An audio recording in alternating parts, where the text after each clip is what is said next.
Bienvenue à Histoire de Saints. Aujourd'hui, 13 mai, Notre-Dame de Fatima. Le 13 mai 1917, en pleine Première Guerre mondiale, la Vierge Marie apparaît dans un village du centre du Portugal à 3 jeunes bergers, Francisco, Jacinta et Lucia. Entre mai et octobre de la même année, les enfants assistent ensemble à 6 apparitions, au cours desquelles Notre-Dame de Fatima transmet un message essentiel, rapidement diffusé au monde entier. Ces 3 enfants prieront et feront de multiples actes de pénitence à la demande de la belle dame. Francisco et Jacinta seront canonisés par le pape François le 13 mai 2017. Lucia, devenue une religieuse, va quant à elle recevoir la visite de la très sainte Vierge Mère et de son divin Fils Jésus-Christ, et elle propagera aussi la dévotion au cœur immaculé de Marie par le monde. Les apparitions de Notre-Dame de Fatima sont pour le monde un message important, hautement prophétique. Remettons-nous à elle dans ces durs temps d'épreuve.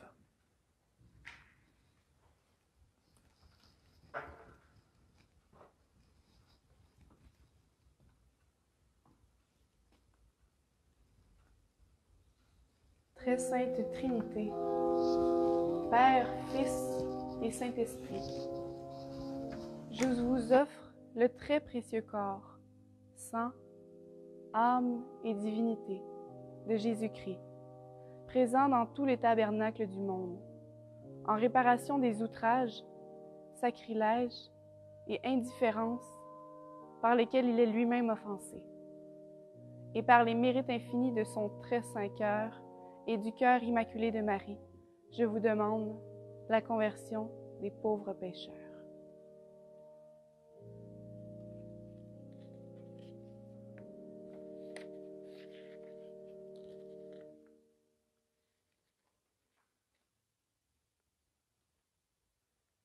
Alors que la guerre fait rage en Europe depuis l'été 1914, le Portugal, pays fortement catholique mais dominé par un gouvernement anticlérical depuis 1911, n'entre dans le conflit aux côtés de la France, du Royaume-Uni et de la Russie qu'en mars 1916. Le Portugal envoie en France un contingent de plus de 50 000 Portugais.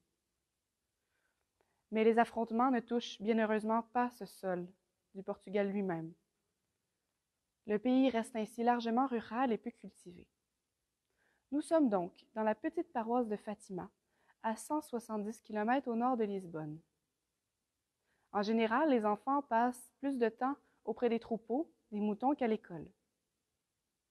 C'est le cas de Lucia, de son cousin Francisco et de sa sœur Jacinta, la sœur de Francisco. Ces 3 enfants, dès leur jeune âge, apprennent à la maison, de la bouche de leur propre mère, les éléments de la doctrine catholique. Les 3 enfants deviendront inséparables et c'est pourquoi nous les verrons joindre leurs troupeaux pour les faire paître ensemble. Ils vont souvent avec leurs troupeaux au lieu-dit la Cova da Iria. Ils y prient Dieu, sa très sainte mère et leur ange gardien. Comme c'est normalement le cas, une mission importante est habituellement précédée d'une grande préparation. C'est le cas pour l'incarnation du Verbe même, par l'apparition de l'archange Saint Gabriel à la très sainte Vierge Mère. Dieu a procédé à Fatima ainsi comme nous allons le voir. Dès 1915, nos 3 pastoraux vivent des apparitions. C'est d'abord Lucia, accompagnée de 2 amis, qui voit un ange silencieux sur la colline du Cabecho. L'année suivante, le même ange apparaît 3 fois à Lucia, Francisco et Jacinta. C'est au printemps 1916 que l'ange du Portugal apparaît clairement pour la première fois aux 3 pastoraux venus se réfugier à l'abri en raison d'une pluie fine qui tombait.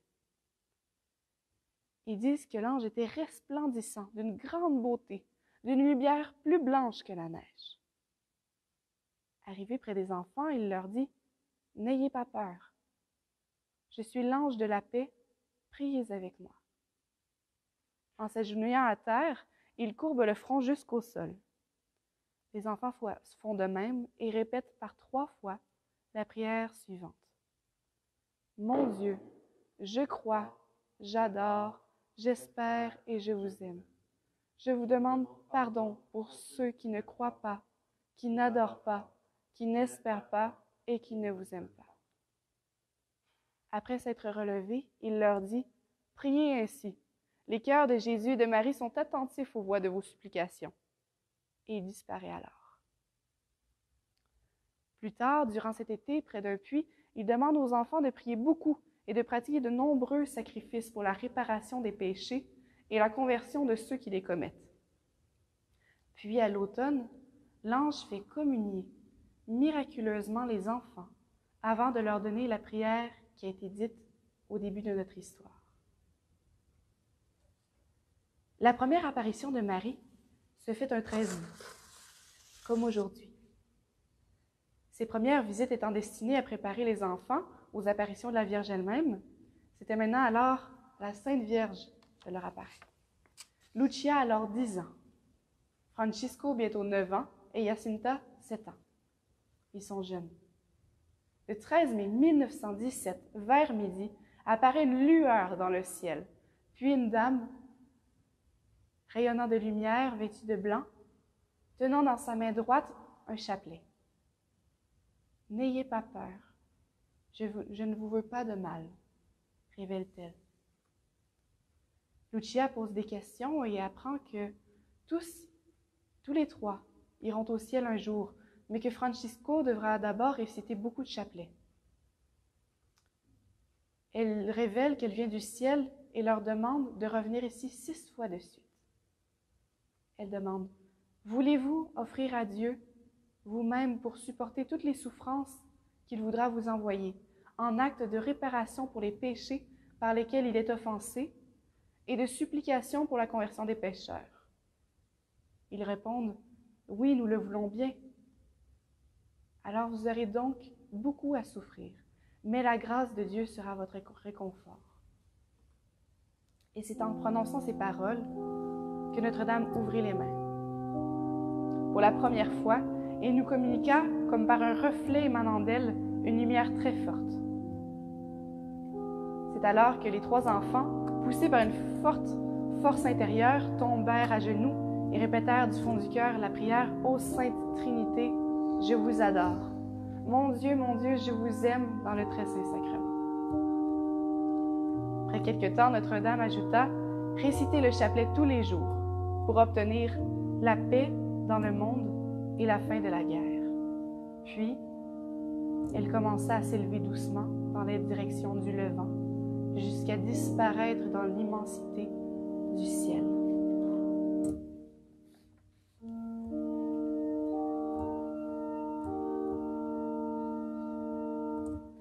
Dans la lande claire sur un arbrisseau, la dame en lumière parle aux pastoraux. Ave, Ave, Ave Maria, Ave, Ave, Ave Maria. C'est la Vierge Mère qui pour nous sauver descend sur la terre et vient nous parler. Ave, Ave, Ave Maria, Ave, Ave, Ave Maria. Le mal à combattre, ce sont nos péchés. Aux 3 petits pâtres, Marie dit prier. Ave, Ave, Ave Maria, Ave, Ave, Ave Maria.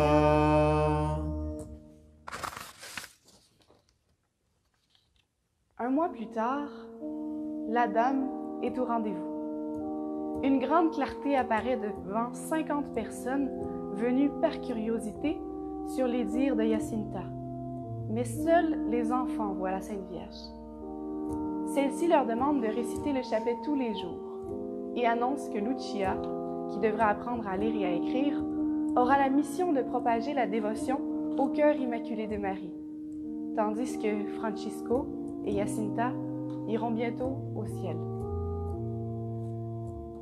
Le 13 juillet, mais d'une troisième apparition, la foule des curieux grimpa à 4000 personnes, alors que la Dame en blanc apparaît de nouveau aux enfants. C'est l'apparition la plus importante. La Vierge rappelle sa recommandation de réciter le chapelet tous les jours. Et elle dit, pour obtenir la paix dans le monde et la fin de la guerre, parce qu'elle seule peut l'obtenir. Elle fait ensuite voir aux enfants l'enfer même, mais leur promet ensuite la fin de la guerre et un miracle au mois d'octobre. Un secret particulier en 3 parties est également révélé aux enfants, dans lequel il est notamment dit qu'il y aura une autre guerre si on continue d'offenser Dieu et que la Russie doit être consacrée au cœur immaculé de Marie pour l'empêcher de répandre ses erreurs à travers le monde. Les enfants à cette époque ne connaissaient pas le nom du pays. En fait, ils pensaient que la Vierge parlait d'une femme très méchante. Le 13 août, 18 000 personnes sont présentes sur le lieu habituel des apparitions, mais rien ne se passe. En effet, les enfants ne sont pas là. Ils ont été arrêtés, gardés, par le gouverneur de l'époque anticléricale qui souhaite prendre connaissance des secrets des enfants. Malgré les pressions, les menaces, ces derniers ne parlent pas et sont relâchés seulement 2 jours plus tard.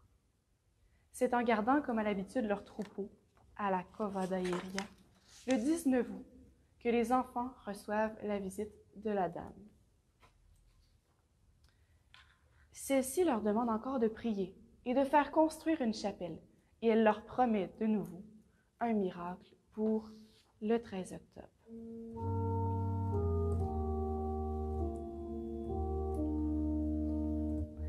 Priez pour le monde rempli de pécheurs, que la grâce abonde dans leur pauvre cœur. Ave, Ave, Ave Maria, Ave, Ave, Ave Maria. Par vos sacrifices, payez leur tribut, soyez les prémices de l'humain salut. Ave, Ave, Ave Maria, Ave, Ave, Ave Maria.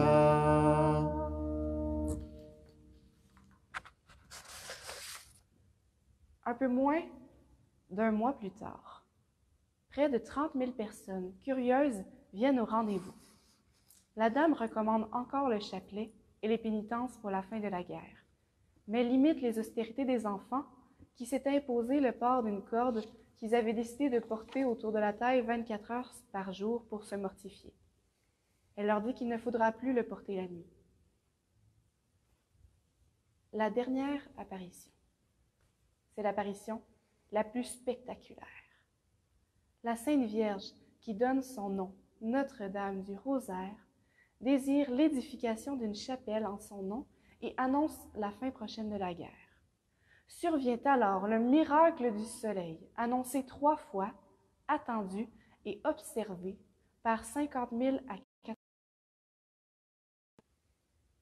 Entre autres, un journaliste de l'époque anticléricale, Avelino de Almeida, va le dire dans un article, dans un récit sensationnel. La pluie qui tombait à verse s'arrêta soudainement. Le soleil changea d'apparence, se mit à tourbillonner dans le ciel pendant 10 minutes, puis sembla foncer sur la foule, ce qui créa la panique, avant qu'il ne reprenne sa position normale. À la fin, alors que tout le monde était trempé jusqu'aux os, chacun eut la surprise de trouver ses habits et le sol absolument secs. L'évêché de l'endroit recueillera par la suite des milliers de témoignages, tous concordants jusqu'à 40 000 kilomètres à la ronde. Ce grand miracle eut beaucoup de retentissement dans le pays et fit parler des apparitions qui cessèrent alors définitivement. Francisco et Jacinta ont attrapé la grippe espagnole et moururent en 1919 et 1920, comme la belle dame avait annoncé qu'ils mourraient bientôt. Ils sont béatifiés le 13 mai 2000 par le pape Jean-Paul II, puis canonisés par le pape François le 13 mai 2017. Quant à Lucia, elle ressent rapidement une vocation religieuse et entre au noviciat des Sœurs de Sainte-Dorothée, puis au Carmel de Coimbra, au Portugal, où elle meurt le 13 février 2005, peu avant Jean-Paul II. Par ses écrits, c'est elle qui contribue à propager et à faire comprendre l'importance des apparitions de Fatima.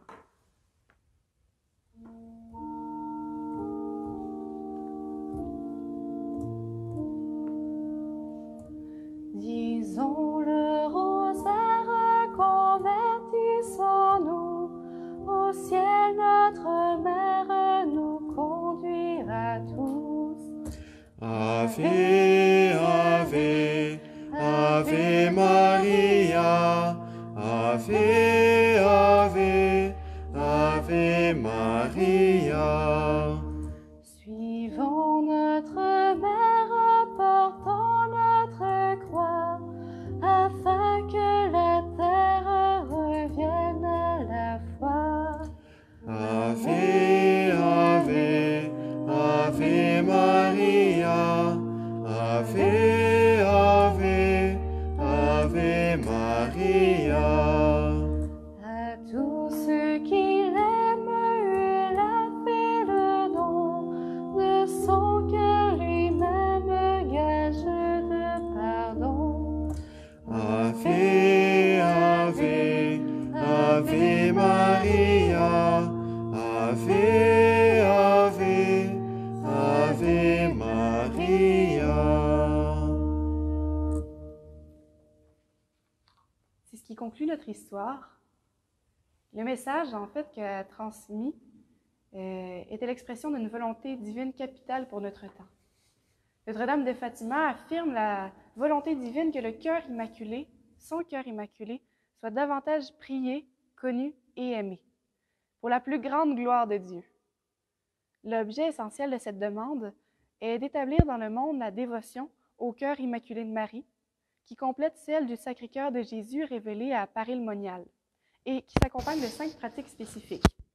La récitation quotidienne du chapelet pour la paix dans le monde, l'offrande des pénitences et des sacrifices rencontrés dans l'accomplissement de notre devoir d'État et dans l'observance de la loi de Dieu en réparation des péchés et pour la conversion des pécheurs, la communion réparatrice des premiers samedis du mois pour la conversion du pécheur lui-même et des pécheurs en général, la conversion au cœur immaculé de Marie, qui avait été dite pour la Russie, mais aussi pour le monde et pour les personnes. Donc, ça peut être pour les paroisses, mais pour une personne elle-même. Et cela pour la paix et la conversion, des personnes s'étant consacrées.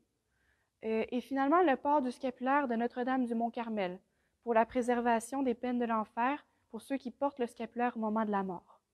Et elle dit, à qui embrassera cette dévotion, je promets le salut.